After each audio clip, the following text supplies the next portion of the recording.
sosial kita. Benar adanya begitu ya? Ya, itu tanggung jawab elit berikutnya supaya masyarakat kita dari hari ke hari semakin cerdas.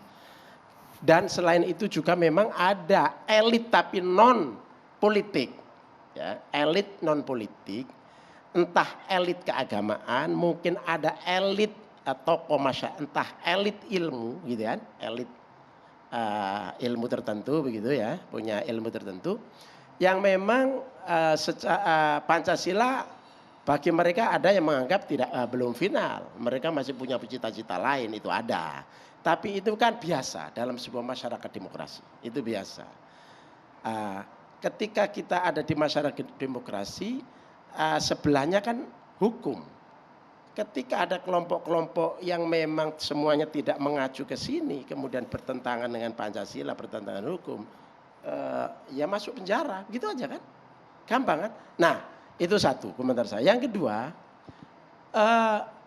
jangan digunakan istilah politik identitas itu secara serampangan. Seolah-olah seluruh identitas itu salah.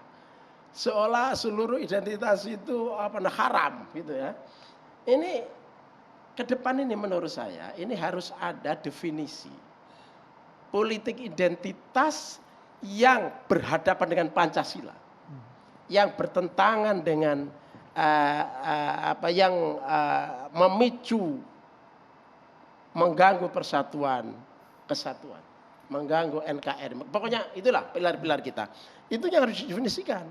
Jangan setiap kali ada politik identitas, politik. Lalu kemudian persepsi kita itu selalu ke Anies yang salah. Kan ini harus kita clearkan. Mohon maaf, Gus Coy, saya ingin bukan membela rakyat. Artinya kalau persepsi publik seperti itu, tolong jangan disalahkan juga. Karena kami bukan. Karena Mas Coy kan elit ya.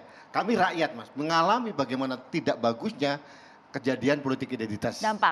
Dampaknya luar biasa. Oke, saya setuju. Ya. Saya setuju. Jadi kalau acuannya Jakarta, munculnya politik identitas di Jakarta. Identitas dalam konteks ini adalah ada sekelompok masyarakat menggunakan agama, gitu ya. Ya, politik identitas berbasis agama lah. Ya, oke, berbasis agama. Kemudian agama dieksploitasi sedemikian rupa untuk menghancurkan seseorang, untuk menghancurkan kelompok, kita itu kita tidak setuju itu. Nah, lahirnya Jakarta yang kemudian menjadi menjadi trauma bagi semuanya. Sekali lagi Pak Rudi, munculnya politik identitas yang berbasis agama di Jakarta pada pilkada itu adalah reaksi, bukan aksi. Maaf, saya mau garis bawahi, bukan aksi yang hadir tiba-tiba. Ada asbabun nuzulnya, sebab akibat, ada sebab musababnya, hukum kausalitas, ya di sini. Siapa yang menjadi sebab akibat? Siapa yang menjadi hukum sebab akibat? Siapa yang menjadi pemicunya? Adalah maaf. Dulu saya dukung, namanya Ahok. Ahok ini bukan hanya kasus soal Maidah 51 saja. Tapi sebelumnya, maaf. Sebelumnya memang dia kan ketika memimpin sering marahi rakyat, terus ini kan sehingga kemudian pada saat itu kan sehingga suatu saat saya pernah datang ke Ahok dengan bicara bla bla bla bla bla bla bla. Gus Coy, karena Nasdem pada saat itu saya izin untuk memberikan. Kenapa urusan Ahok langsung dibantah begini? Emang gak rela, itu objektif kok. Lalu kemudian dia salah menurut hukum. Saya tidak ada sependapat. fatwa ulama yang jelas dia salah. Bukan, satu hal bahwa reaksi merupakan reaksi, oke.